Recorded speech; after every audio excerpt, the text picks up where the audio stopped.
Some female wrestlers didn't just follow the script, they shattered the boundaries of what's acceptable in the name of entertainment. From personal insults to disturbing storylines, these moments pushed far beyond the limits of kayfabe and left. Fans and fellow wrestlers, it began with Paige during a contract signing with Charlotte Flair on the November 16, 2015 episode of Raw. What was supposed to build hype for their Divas Championship match turned into one of the most criticized segments in WWE history. Paige referenced the death of Charlotte's younger brother, Sweetheart, because your little baby brother, he didn't have much fight in him. Flair, who tragically died in 2013 from a drug overdose. The line shocked viewers and was reportedly done without the Flair family's consent. Ric Flair and Reed's mother were left in tears, and Charlotte, overwhelmed with emotion, broke script to attack Paige. WWE officials had to separate them. Paige had other moments of controversy as well, including a match with Natalya on Main Event, where she licked her opponent's face, an act that reportedly upset management and blurred the line of WWE. In 2009, Michelle McCool and Layla, collectively known as Laycool, targeted Mickie James in one of the most infamous bullying storylines in women's wrestling. Dubbed the Piggy James angle, they mocked Mickey's weight in cruel and demeaning ways. While intended as heel heat, the segment was condemned by fans and critics alike for promoting body shaming. Michelle McCool later admitted she was uncomfortable with the storyline and apologized to Mickie before each performance. Mickie, despite being the target, handled it with professionalism and grace. Sasha Banks's 2019 return to WWE after a long hiatus took a dark turn. She interrupted Natalya's emotional tribute to her late father, Jim the Anvil Neidhart, then ambushed her with a brutal beatdown. But it was her words that stunned the WWE universe. "Go to hell, Natty, and tell your daddy I said hi." The implication that Neidhart was in hell crossed a major line. WWE sources claimed the Neidhart family approved the line, but Natalya publicly denied that on Twitter, calling the report entirely off base. The backlash was swift, even among Sasha's most loyal fans. Lita, a trailblazer in women's wrestling known for her high-risk style, found herself at the center of one of WWE's most infamous segments. In January 2006, after Edge won the WWE Championship, WWE decided to celebrate the win with what became known as the Live Sex Celebration. The two performed a suggestive segment in bed in the middle of the ring, culminating in a wardrobe malfunction that exposed Lita on live television. While it drew the highest Raw ratings in nearly Oh my God! What the hell? Surprise! Sasha Banks attacking the a year, it left Lita humiliated and led to increased backlash that contributed to her eventual exit from WWE. Mickie James is celebrated for her wrestling talent, but her match with Trish Stratus, Tell Natty. And tell your daddy I said hi. at WrestleMania, 22 O'Connor is remembered for a shocking unscripted gesture. Playing an obsessed fan-turned-stalker, Mickie crossed the line with an inappropriate act that was not approved beforehand.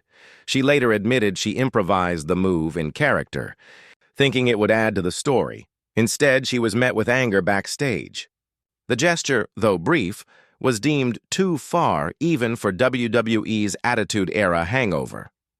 The fabulous Moolah, once hailed as a pioneer of women's wrestling, is now remembered for troubling allegations.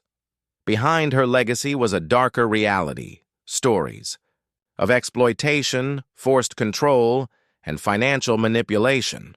Moolah allegedly charged her trainees outrageous rent, $200 a month in the 1970s, equal to over $9,000 today, and took up to 25% of their earnings. Worse, some women claimed Moolah enabled or was complicit in sexual abuse and prostitution. These revelations have deeply stained her legacy in the wrestling world. Chyna's fake injury at the 2000 Royal Rumble was another controversial moment. After executing a handspring back elbow, she collapsed in the ring, clutching her neck, motionless. The silence in the arena was chilling. Many believed it was real, especially as commentators treated the moment with somber realism. Fans later, Well, they want to get off on the right foot, I'm sure. But every person in here cannot take their eyes off of this. learned it was scripted to mirror her previous storyline injury, but many criticized WWE for evoking memories of real tragedies, especially the death of Owen Hart, which made the segment feel disrespectful. Mickey Knuckles became a legend in deathmatch wrestling, known for enduring extreme violence with barbed wire, light tubes, and more. But her most controversial moment came during the 2008 Queen of the Deathmatch tournament. She faced Mike Levy, an untrained wrestler who was clearly in over his head. Knuckles pummeled him with real shots, weapons, and headbutts. After the match, other wrestlers entered the ring and beat Levy down further, leading many to believe it was a shoot attack rather than part of the show. The incident remains one of the most disturbing examples of when wrestling turns real.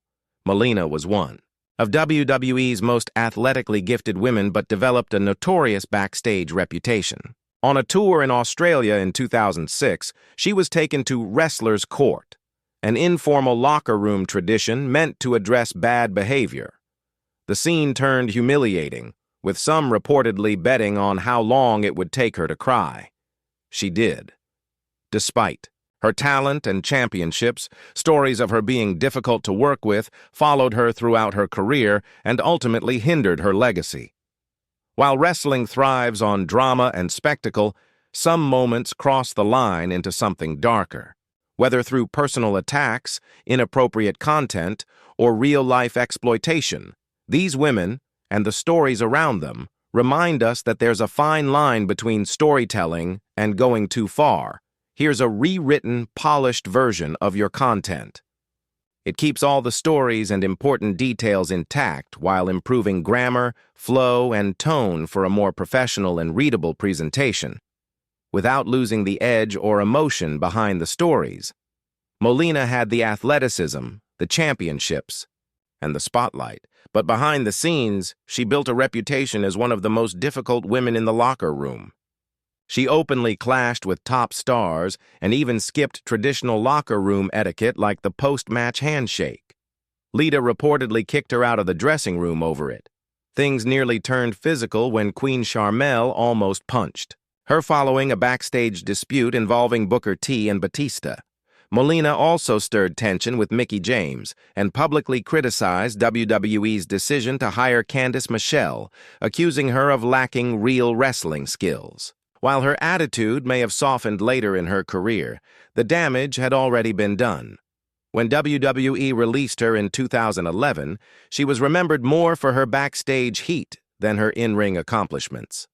In later interviews, Melina denied many of the stories and hinted that jealousy and politics played a bigger role in how she was perceived. Then there's Sable, a woman who shook the WWE universe in a way no one had before. During the Attitude Era, she became a breakout star, known for her confidence and boundary-pushing presence. One moment, in particular, made history when she famously removed her shirt to reveal only handprints on her chest. The crowd erupted. The segment was controversial, and Vince McMahon later disqualified her from the match, handing the win to Jacqueline on a technicality. Still, Sable had already redefined what it meant to be a WWE diva. Her popularity soared, and she became the first WWE woman to pose nude for Playboy. Her 1999 issue sold over 1 million copies and became one of the highest-selling issues of the decade. Realizing her earning potential outside of WWE, she soon left after a public fallout. Later that same year, she made history again by becoming the first woman to appear on Playboy's cover twice in 1 year. In 2013, AJ Lee delivered a promo that was equal parts legendary and vicious. Oh, and now Mayumi Ozaki in a bad spot here. Known as the Pipe Bombshell, AJ took aim at the cast of Total Divas, calling them talentless, plastic, and interchangeable. She mocked their transition to reality TV, accusing them of using their looks or relationships to get ahead rather than their skills. She called out the Bella twins, Natalia, Naomi, Cameron, Eva Marie, and JoJo, saying none of them had earned anything.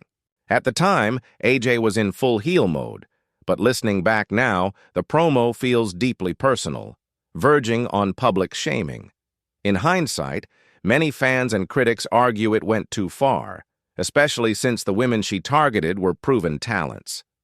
The Bella twins became Hall of Famers. Natalia is one of WWE's most technically sound performers, and Naomi brought unmatched innovation to the ring. AJ may have thought she was speaking truth, but many believe she crossed the line from heel promo to personal attack.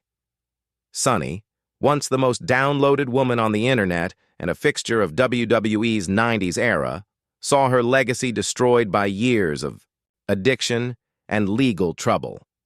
On March 25, 2022, in Florida, Sunny was driving drunk.